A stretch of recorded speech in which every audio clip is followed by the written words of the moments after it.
Hey guys, xDowsey here and welcome to a tutorial on how to use OBS Multiplatform to stream and record video game footage or pretty much anything on your computer for free. Now, a couple years ago I made a tutorial on how to use the original OBS software, and that tutorial became a pretty useful tutorial. I still get comments today thanking me for helping them use the software, and when I found out that Multiplatform had came out, I thought I should probably make a tutorial on how to use it so that everyone could use it to its best advantage. Especially since OBS Multiplatform, as the name suggests, can now be used by Mac users and Linux users as well as PC users. So if you come to the OBS project website, you can download the software here, select your operating system and then the version. Obviously if you select Mac, it's just going to default to Multiplatform since the original version is not available to Mac users. However, do note that the Mac and probably Linux version is a slightly more simpler and earlier release of Multiplatform, so some of the features I'm talking about in today's video may not be accessible to you at the time. However, I'm uploading this on the 18th of August 2015, and if this tutorial is the same as the last one, it may be the tutorial to use for a couple of years, so hopefully the information I give you now is relevant in times to come. So download the program, and this is what it looks like. It's slightly different to the original version if you know how to use it. Some of the things you'll notice is that you are missing a couple buttons down here. You're missing the preview sources, or preview streams, sorry. You're missing global sources, and you're missing plugins. So that's because when you open the program, it's always previewing your stream. You don't actually have to click preview stream anymore to preview. It just does it by default, which is what pretty much every other streaming software out there today does. So a really useful feature. OBS finally catching up on that one. Now, if I'm going to add a source, let's do that real quickly. Just add one. Let's add a game capture. I'm going to be playing some Rocket League today, so let's do that. I can just capture any full screen application. That's fine if you just want to set up a quick, source. However, I recommend if you want to take full control over the program, you uncheck that and actually find the window that you want to be streaming. And so I'm going to be streaming Rocket League, and there she is. The cool thing about this, if I was to create a new scene, let's just do that real quickly. As I said, global sources is now missing here. So if I was to add game capture, I can just add from the existing. Pretty much everything you create, any source you create becomes a global source now. You don't have to recreate sources or add all your sources to global source. It's just there by default, which is a really, really nice feature. It means that I can set up different scenes that have the same content without having to recreate sources. I can just select them from the drop down menu, and that is so useful to me. That was one of my pet peeves with OBS. No longer a problem anymore. So if I was to go into settings real quickly, you notice that there is a bunch of different settings here. Now here is where you would originally have found your profiles. Now profiles have actually been moved over here in the menu bar. You can create new profiles really easily. Just select them from here, you can create them. Profiles was really useful for when you stream to different channels, for example, or when you wanted to have a different profile for maybe streaming and then a separate profile for recording. And with some of the new features of Multiplatform, you may not need to do that anymore. So here we go. Let's go into settings and then go to stream. Chances are most of you are going to be using this to stream. However, the recording capabilities of this program are great, and they've just got a whole heap better compared to the previous OBS. So you've got all your most used streaming service here: Twitch, YouTube, Hitbox, the new Beam, Dailymotion, a heap of them here. And if yours isn't here, just come up to here, click custom streaming server. You should be supplied a URL and a stream key, and you can enter them in here. However, this tutorial is for Twitch, so I'm going to go to streaming services and Twitch, select the server that is closest to my location, which is for me London, UK, and then I'm going to enter in my stream key. Stream keys are found here. You come to your Twitch dashboard, click stream key here, and then click show key. It's going to give me a warning to never show anyone my stream key, so I'm not going to, but if you click I understand, you can then select your stream key and post it into here. So once you've done that, you can go to the next thing, and one of the cool things is before you had to apply your settings between each of these menus, you don't have to do that anymore. It's just a I guess, an ease of use feature that is appreciated, because I was constantly going between the different things and changing the options, and I'll have to save each time. It was annoying. Anyway, in output, you've got two modes again. You've got simple, and then you've got advanced. Now, the simple is pretty much what you had before when you wanted to output a stream on Twitch, on the old OBS, but the advanced thing is what makes this program so cool. You now have options for your streaming, your recording, and audio as well. Now, if I come over to streaming, you're going to have some familiar features. You've got your auto reconnect here, a new one, which is different audio tracks. I'll get into that in a little bit. Encoder, you're just going to leave as default. And then you've got your rescale output here, which used to be on a video tab over here.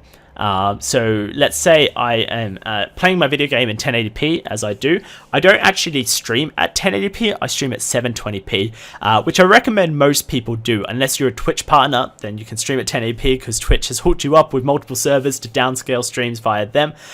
Most of us are not fortunate enough to do that, so for the majority of viewers, they can't actually watch streams over 1080p without getting lag. So I recommend you stream at 720p. So I'm going to downscale my stream to 720 right there. Then you've got your bitrate option. So you need to find out some information. So let's go over to Twitch. Twitch recommends a bitrate for 720p between 1800 kilobits per second and 2500 kilobits per second. So if you come over to speedtest.net, you can find out what your upload speed is. It shows you it in megabits per second, which isn't kilobits per second. That's what we want. So I'm just going to copy that in. And then if I type in megabits per second to kilobits per second, it's going to just convert that for me. So I've got 1800, 890 kilobits per second at my disposal.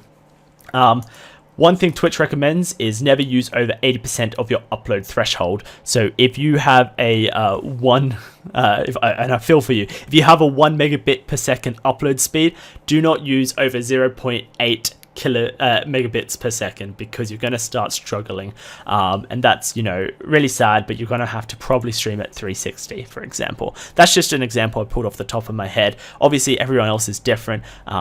You can do the math and find out what is best for you. So for me, I'm going to stream at 720. Max was 2500, and that's just the default OBS has for us. There's really no reason to use a custom buffer size, so don't really bother with that. For Twitch, you're going to want a keyframe interval of 2. You want to definitely use CBR. Leave your CPU usage preset at very fast. There's no reason to touch this ever. Pretty much ever. Basically the way it works is ultra fast. Your computer is going to process the video image super fast, very fast, and so that means it's going to be rendered really quickly. The output is going to be less, but the image is obviously going to not look as good because your computer rendered it as quickly. Likewise, very slow. Your computer is going to render it very slowly because it's going to do it very detailed. That means the output is going to be very high, and it means that you're going to be sending a lot of information to Twitch. A lot of that information is going to then be lost. It's going to take forever, and you're not going to have a very nice fluid stream. So very fast is the middle ground that you want. Just leave it at that. And for Twitch, you want to change your profile to main as well. That's pretty much it for streaming to Twitch. This is what really excites me, is the recording setup. So again, two different options here, standard or custom. Only use standard. Like, the reason you would use custom is if you wanted a very specific customized codec, but most people don't have the knowledge or the know-how to do that, and for most people it's not even useful, even if you do have that knowledge. For example, I do know how to do that stuff, but I have no reason to, so I'm just going to leave it on standard. Choose your recording path and then select your recording format. For some reason, it always defaults to FLV. FLV is great, but MP4 is the universal internet codec. It's what most websites use to show video to people, and it's what I recommend you record at. That's what YouTube uses, for example. That's what they want off you, is MP4s. MOVs are good as well. They're a bit of a higher version of MP4s, but really no reason not to record to MP4. And audio tracks is where things get really exciting. So if you're some people, I know, I do it, and I know some YouTubers who do it, they actually split their audio into different tracks using programs such as Audio Repeater, which I've just brought up for you for example's sake.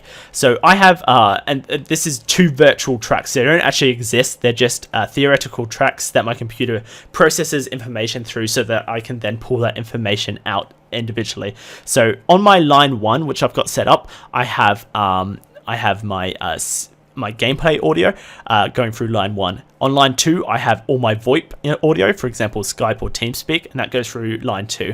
And then on line 3, I sometimes add like music or something. And then what happens is when I record my gameplay or whatever using programs such as xDowsey, which has this feature that you can record multiple tracks, I can then pull the different audios from those different tracks, which is so useful. So let's say my gameplay audio was really loud when I was recording. I can then turn that down without actually affecting the Skype audio or TeamSpeak audio, which was normally what happens. Usually it just gets chunked up onto one track.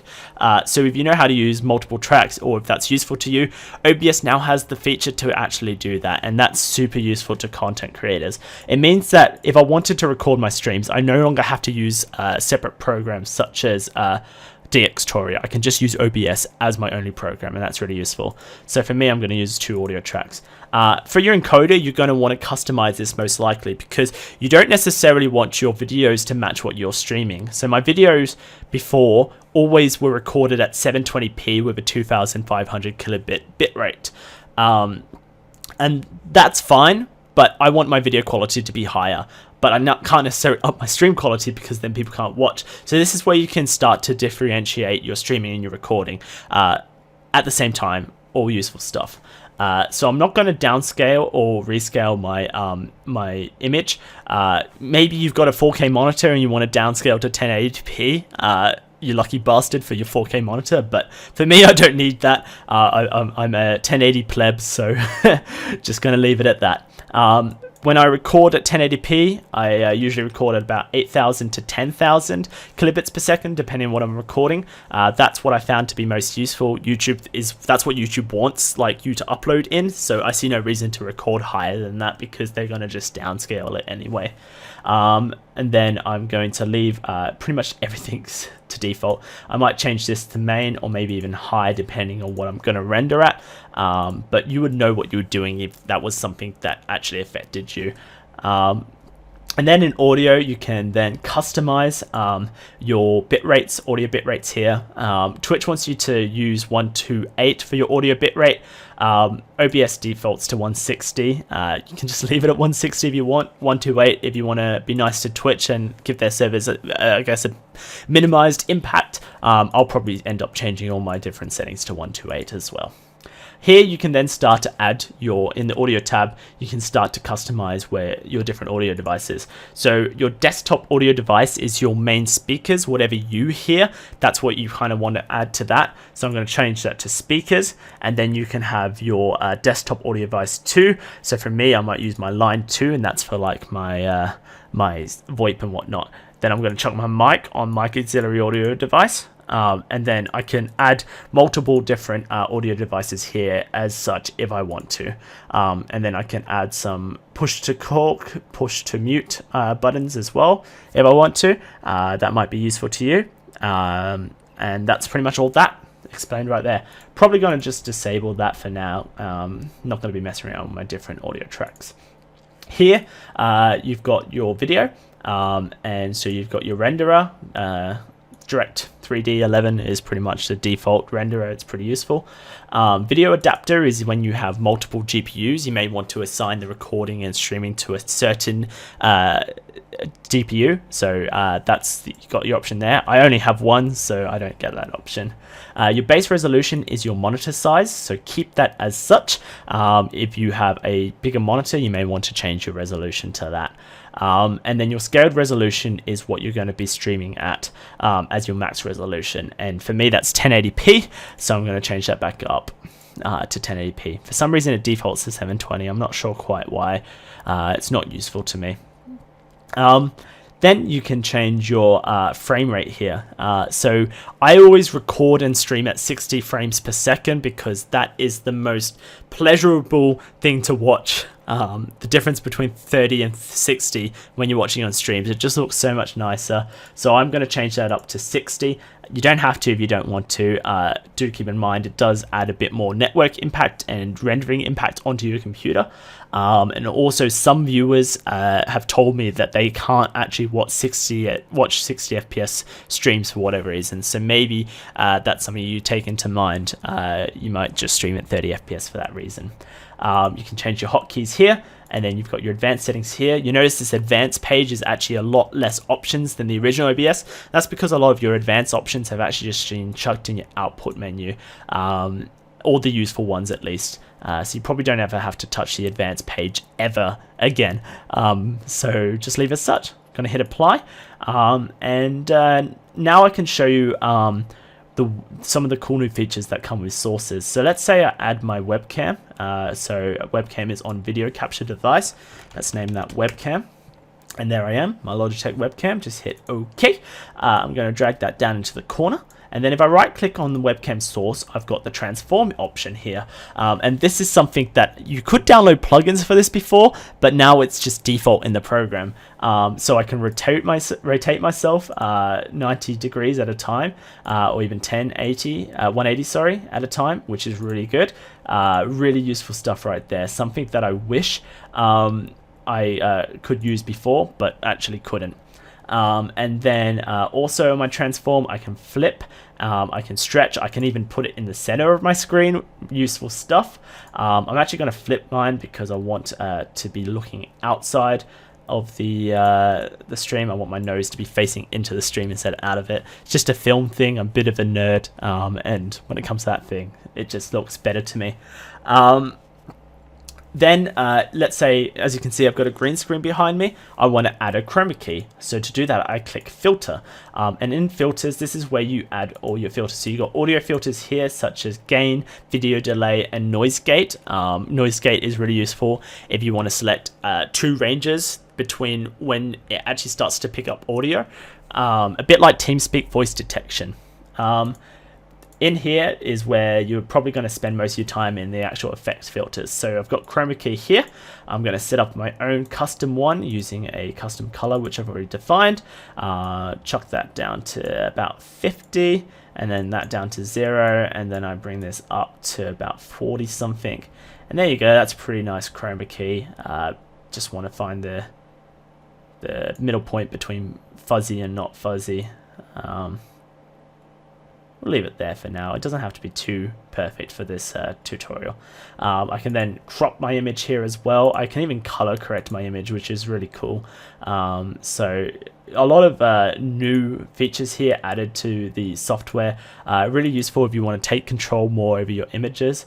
I recommend using all this different stuff. I just removed the chroma key. No, I wanted that. All right, we're just going to go with the crappy green one. It's not going to look as good, but it's there. Cool. And then let's say I want to add some text. One of the cool things about OBS is you can actually read text from information from text files, and it just auto updates. That's how most people show what song they're using, through programs such as Snip, or their latest followers through programs such as Twitch alerts. So if you know what those are, you can start adding some of these. So let's say I'm going to create a new one for when I have a new follower. I can select my different fonts here. There's actually way more fonts than last time. I'm pretty sure it just uses your computer fonts now, instead of using inside, because Maggie Moo was a font I used to love, and I couldn't select it on old OBS, but now I can on the new OBS. So you can just use all the fonts that you have on your computer, which is very nice. I'm going to read from file, and then I'm going to browse for that file. So for followers, it's over here in labels, and it's most recent follower. There it is. So Mr. Oni is my most recent follower. So if I hit OK, there he is. I can wear him on my shirt, because that's how you should wear your followers. And then maybe I want to make him scroll, so I go into my filters. There's a scroll here. I can add a scroll. So usually I go for about -30, and that's a good scroll for me. So all useful stuff. Filters is basically where you customize how your sources, work. You no longer do it in the properties section. The properties section is purely what the source is, and then filters is how you alter the source for your settings. So you can see I've got some scenes already set up. I just need to add my webcam. So obviously now that everything is a global source, I can just chuck my video capture, add existing webcam. There I am, and I can drag myself down, probably just scale myself a bit. Gonna chuck me underneath this box here, and then center the box a bit. That looks good. So now that's all set up, ready to go for when I want to stream some League of Legends. So that's basically it. That's a pretty detailed tutorial on how to use the new OBS Multiplatform software. Obviously, I recorded this on the 18th of the 8th, 2015. That's August for you Americans. I am British, so I do it differently. Sue me. The software will start to develop and become more detailed, and hopefully we get some cool new features. One of the only pet peeves I have at the time of recording is that there isn't very much plugin support. I probably won't make the switch to OBS Multiplatform purely because I want a plugin that allows me to switch between scenes when I go into different parts of a game. For example, I have a plugin on old OBS that switches my scenes when I go from the client into the loading screen into my game, and it does that automatically. Before, you just have to set a hotkey up by right-clicking, and you could set a hotkey. I think they've changed it here in the scene selection. I can't even remember. It might even be in hotkeys now. Yeah, it's in hotkeys, so you can switch scenes in hotkeys. So that's all there. But until I get a bit more plugin support, I probably won't make the jump over to multi-platform yet. However, I do think this program is so much more powerful than the original OBS, especially if you want to stream and record gameplay at the same time. The fact that you can do so in different bit rates is unbelievable, and I can't wait to make the switch to multi-platform. But for those who are wanting to do it now, hopefully you've learned something and you now know how to use the program. If you have any questions, post them in the comment sections, and either I or someone else will hopefully answer you, get a bit of a discussion going. And if the tutorial helped you out, make sure you hit the thumbs up button. That lets everyone else know that you were helped by the tutorial, and it means that other people know that the tutorial is helpful, and you know, it's just a nice gesture. Anyways guys, if you want to see more videos from me, make sure you hit that subscribe button. But other than that, I've been xDowsey. Catch you guys on my next video. Peace.